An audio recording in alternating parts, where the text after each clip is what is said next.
a couple hundred channels with your new streaming TV service, you may find it challenging to scroll through dozens of channels to get to the one that you'd like to watch.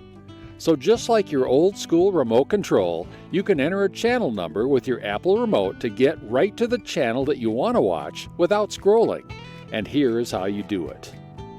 From the on-screen channel guide, simply press the center of your remote ring twice to open up a channel number pad.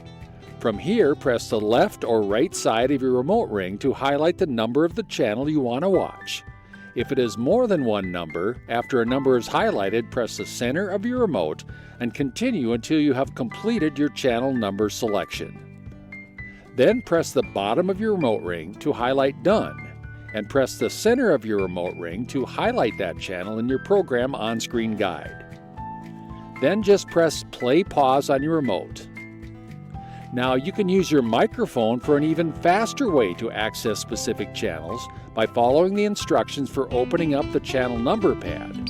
And then press and hold the Apple remote microphone button and say the channel number like this: 147. Then follow the same instructions and you're watching TV in seconds without scrolling through the commercials.